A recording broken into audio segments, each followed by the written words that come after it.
Oh, hey, you want to try this meat nugget? Ew, I'm vegan. Vegan? Where do you get your protein? Oh my god. This is a very common conversation in the vegan community. While few seem to be concerned with those who consume the standard American diet, which often causes diabetes, heart disease, and obesity, to name a few, everyone seems to be concerned with where do vegans get their protein. So how do vegans get their protein? I'm going to answer this question, and if you watch until the end, I'm going to reveal which food has the most protein of all. Let's start by defining what protein actually is. Stick with me here. The Merriam-Webster Dictionary defines protein as any of various naturally occurring extremely complex substances that consist of amino acid residues joined by peptide bonds, contain the elements carbon, hydrogen, nitrogen, oxygen, usually sulfur, and occasionally other elements such as phosphorus or iron, and include many essential biological compounds such as enzymes, hormones, or antibodies. Whew, that was a mouthful. So what does this even mean? Proteins are molecules made up of amino acids. While there are over 500 amino acids in nature, the human body only requires 20. The human body can create 11 of the 20 amino acids it needs, so the other 9 are essential amino acids that we must get from food. The human body creates proteins, which are long chains of amino acids. Some proteins build bones, some proteins build nerves, some proteins build and repair muscle, and so on. The proteins created by our bodies create every body structure. So how much protein do we need? There is so much disagreement about how much protein a person needs in their diet. The Food and Nutrition Board states that we only need 0.8 grams of protein per kilogram of weight. However, Dr. Leidy, a protein researcher at Purdue University's Department of Nutrition Science, says that the previous number may be enough to prevent a person from being deficient, but it's just not enough for muscle growth, glycemic control, and more. She recommends 30 grams of protein at each meal. And the National Academy of Medicine states that a person just needs over 7 grams of protein per 20 pounds of body weight. This chart shows the different amounts recommended by each of these agencies. As you can see, there is a bit of difference between what's recommended by Purdue University and the other two. So how does the general society, in other words, non-medical professionals, most of us, decide what is needed when the professionals can't even agree? I'm not going to share my opinion because I am not a registered dietitian. But how do we know who to trust when there are such varying opinions in the medical and science fields? The National Institutes on Aging states that health websites sponsored by federal government agencies are accurate sources of information. They also state, quote, medical and healthcare organizations, hospitals, and academic medical institutions may also be reliable sources of information. Did you catch the use of that word may? It's important to consider the purpose of the source. Are they a company trying to push an agenda or trying to sell a product? Many sources of nutrition information are actually selling a weight loss product or a product that builds muscle. Understanding the motive is a good determinant for deciding if this is a good source of nutrition information. And your favorite podcaster may be making inflammatory comments in order to get more views. Also, the funding source of a website can provide insight into their motives. For example, the Colorado Beef Council recommends that beef be a baby's first food. The Colorado Beef Council is likely pushing for more sales of beef by recommending it as baby's first food.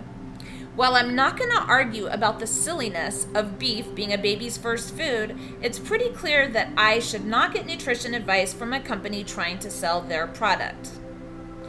There are some other metrics to consider when deciding about a source. Check out the article, which I will put in the description box below, from the National Institute on Aging to understand more.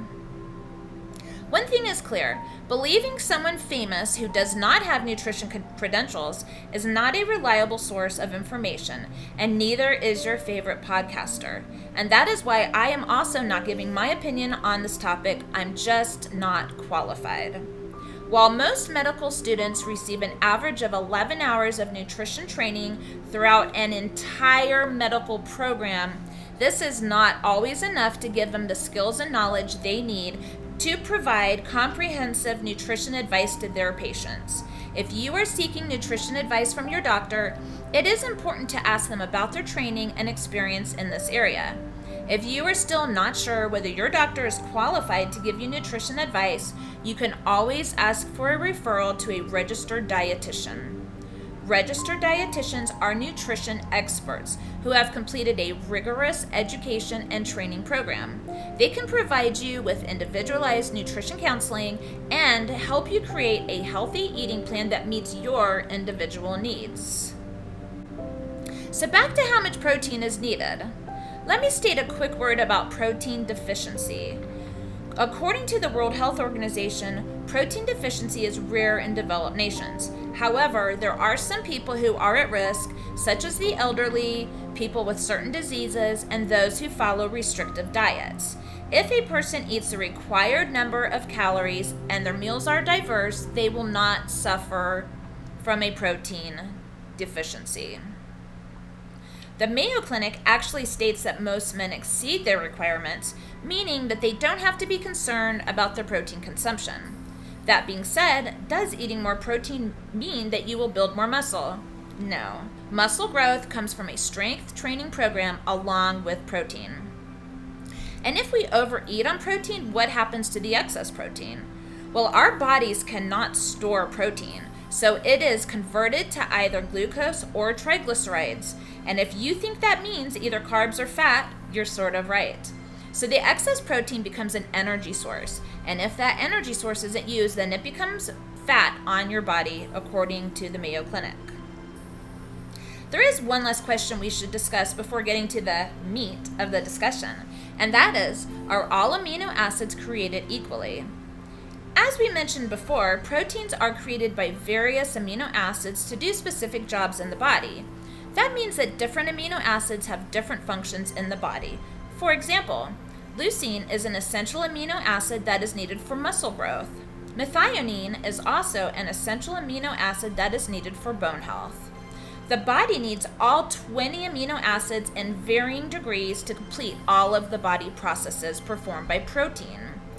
This is a complex topic that could fill hours of a discussion. There is a common misconception that only animal products are a complete protein, which is just not factually true. There's also a misconception that vegans and vegetarians should combine certain foods in order to get all of the essential amino acids. Also not true. What is true is that plant foods contain all of the amino acids, but in varying amounts. If vegans eat a varied diet, they will get all of the amino acids in the amounts that are required according to the National Institutes of Health. And this is why many dietitians and doctors who are vocal about vegan health always recommend eating a varied diet. Back to the original question, where do vegans get their protein? Beans, including black, red, and pinto, are great sources of protein, which on average provide 15 grams of protein per cup. Legumes like lentils, chickpeas, and soybeans provide anywhere from 14 to 31 grams of protein per cup. And grains like quinoa and teff have an incredible 9 to 10 grams per cup. Let's not forget tofu, tempeh, nut butter, and plant milks. Tempeh is a whopping 17 grams of protein for only 3 ounces, and peanut butter has over 13 grams for 2 tablespoons. Soy milk is also a great choice with over 8 grams of protein per cup. Vegetables and fruit have protein as well, but with lesser amounts. However, some veggies like green peas have 8 grams of protein per cup, which is equal to the amount in cow's milk. All of the protein amounts that I just listed came from the USDA website. But these just sound like numbers. What does a plant-based vegan diet look like? Let's take a look at one food I've made on my show, Cooking Live with Lala, to see how the numbers stack. I put my crunchy Thai salad into Chronometer, to check out the numbers. Just one serving of that salad has a whopping 26.8 grams of protein. And if you add just 2 summer rolls to complete the dinner, it's another 8 grams, totaling 34.8 grams. And these dishes are primarily vegetables, with a small amount of tofu, tempeh, and peanut butter. But since this video is about vegans and not people who are plant-based, let's check out a common vegan junk food, a burger and fries. One Beyond Burger, a bun, and french fries are 31 grams of protein. This is without adding toppings, which would increase the protein. So where do vegans get their protein? It's pretty clear that vegans get their protein the same way that many animals get their protein from plants. If elephants, moose, and buffalo can be large and strong from eating only plants, so can humans.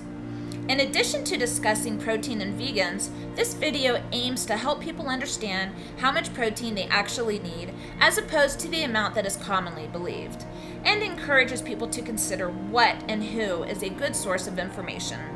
Please don't take my word for it. Read the sources that I'm providing below, especially the link on how to properly vet a nutrition source and make an informed decision for yourself and your family.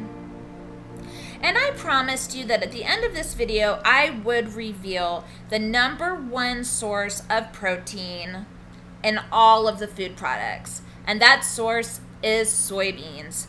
That is right, friends. Soybeans have more protein than chicken, than fish, or red meat. It is an excellent source of proteins and has all the amino acids that you need in your diet. Thanks so much for watching this video. If you enjoyed this content, please like and subscribe, and check out some of my recipes which are filled with delicious plant proteins. Bye!